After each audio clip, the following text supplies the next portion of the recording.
Hi everyone, I'm Danny and welcome back to the Clique vlog number 2.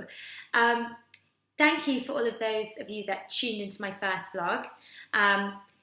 Watched it back and first of all I was like, that isn't me. I don't sound like that. And I realised that how I think I sound in my head is actually way different to what I sound in real life. So that was a bit weird at first. But at the same time, I really enjoyed making the video.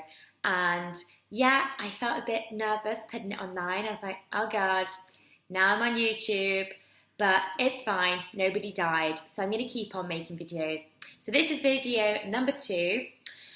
Video number 1 was all about starting before you're ready and just throwing yourself into your business without thinking too much about what you don't know and without dwelling on the fact that you're not an expert yet.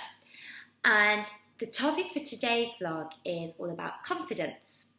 So I've just been interviewed, which was really exciting, by a lady called Lydia Kimmerling. Now, she is the founder of Life Cleanse, which is essentially a members site, a life coaching program which has a members site attached. So she does these videos with female entrepreneurs that she then puts onto her members site for her members to then listen to.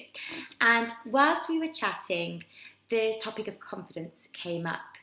And she said to me, what do I think is one of the biggest challenges a lot of women face when starting something new? And I said to her, it's the confidence thing. And this comes up time and time again with many women that I speak to. They just don't have the confidence to start something new. And when you start to break this down, a lot of the time, this all boils down to comparing your chapter 1 with somebody else's chapter 20 and looking at other people that are already way ahead of you and are already really successful doing something that you would like to do. And it's so easy to fall in the trap of looking at them and seeing all the amazing things that they're doing and thinking for yourself, oh, I just can't get there. Like, I'm never going to be at their level. Like, they're so good at this. What's the point of me even trying? So I'm just going to stop you right there. Bit of a head shake there. I'm going to stop you right there and say, no, drop that attitude. Don't compare your chapter 1 to somebody else's chapter 20. And the reasons for this is, firstly, you've got to remember that it's taken them a long while to get where they are today. And chances are, at some point, they would have been exactly where you are now. They would have had 0 following online. They may not have even had a business idea, wouldn't have had a website. They would have been at the bottom. And they probably wouldn't have known an awful lot either. And they've gradually built their business up as they've gone along. So don't forget, it's taken them time to get to where they are today. Secondly, I think it's really easy when you do see somebody else that is already doing pretty much an identical thing to what you want to do. So basically somebody's already doing your business idea. And that makes you think, oh, well, no point in me even trying because there's somebody else already doing it. Well, I've got a newsflash for you because I can guarantee that unless you've invented a hangover cure that actually works, in which case, hit me up, unless you've invented something that is revolutionary or you've come up with something really techy like some fancy app, then chances are, whatever your business idea is, there's going to be somebody that's doing something pretty similar already. And that doesn't matter. That is no big deal. That is no reason for you to feel like that you can't have a go-to. Because actually, what people buy into a lot of the time is you. That's what's going to set you and your brand apart, is your personality. So don't be put off by the fact that there's already some people out there doing your thing.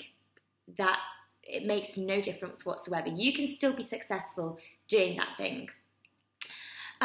Next thing I'd like to say is that rather than beat yourself up about the fact that X, Y, or Z is already doing your thing and they're really successful at it and they're really good at it, rather than using that as, oh, that makes me feel not good enough and that I couldn't achieve the same. Instead, use where they are as motivation and inspiration.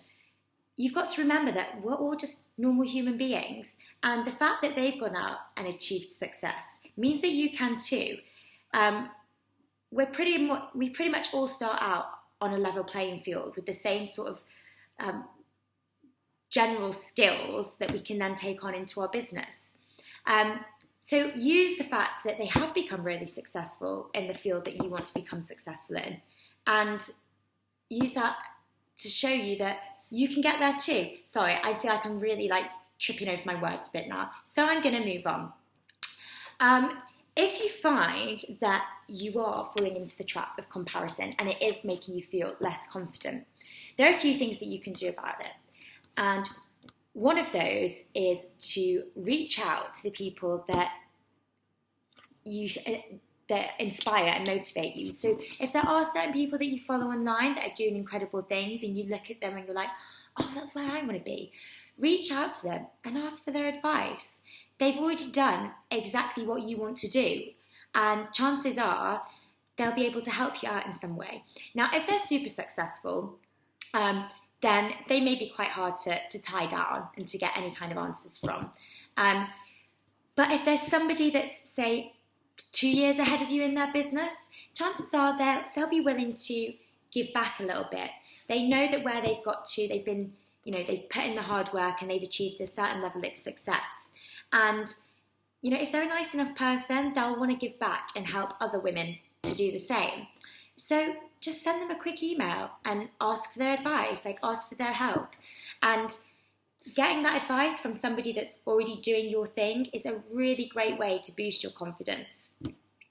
Secondly, if you follow people on Instagram and it's knocking your confidence a bit because you see what they're doing and it just makes you feel a bit shitty about yourself, unless you're following them in a way to motivate, inspire, and encourage you, then you may as well just delete them. If they're not serving a purpose for yourself and your goals, then just delete that person.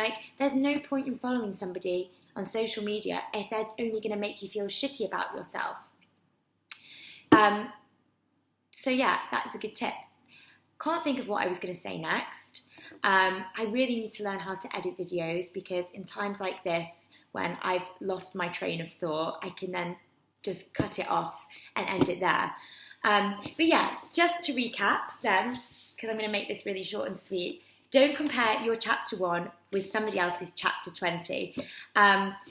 What I really love to do as well is to tap into really successful people, see what they were like when they first started out. So, for example, I am a massive fan of Tanya Burr. I love following her YouTube videos. They're just really fun to watch, and I also could do with a bit of help in how to apply makeup. So if you don't know her, she is a UK beauty blogger and she's huge on YouTube. So check her out. I've actually written a blog post about her before, which is up on the site. And when I first started out vlogging, I was stressing myself out because I thought, okay, it's got to be this really glossy, fancy, well-edited thing. Clearly, from my videos, this isn't the case. And for my inspiration, I thought I'd go check out one of Tanya Burr's earlier vlogs. And I managed to track down her first ever YouTube video. And I was so shocked because, yeah, it was still great. There was loads of great content on there, but it was just really basic. It was just her sat in front of a camera, none of this fancy lighting that she has nowadays. She's very quiet. Now she's obviously really confident and she presents everything really well, and it just wasn't the case back then. And it's so easy, it would be really easy for me to sort of see her videos now and compare myself with that, and which would really kind of knock my confidence, because I'd be looking at her videos and thinking, oh God, they're so much better than mine.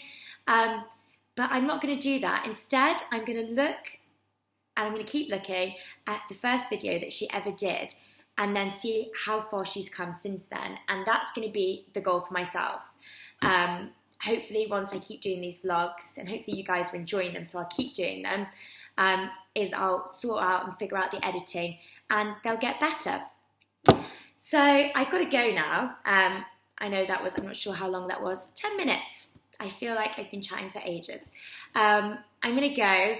Hopefully, I will be doing a vlog next week from the Alps, because I'm going skiing for Christmas, which I'm really excited about. But I want to be able to keep vlogging whilst I'm there and keep up a bit of the momentum with the site. So I'm hopefully going to do a vlog from the snowy Alps, which will be fun. Hope you're having a really great day, and thank you so much once again for tuning into the Clique, and I'll catch up with you guys soon. Bye!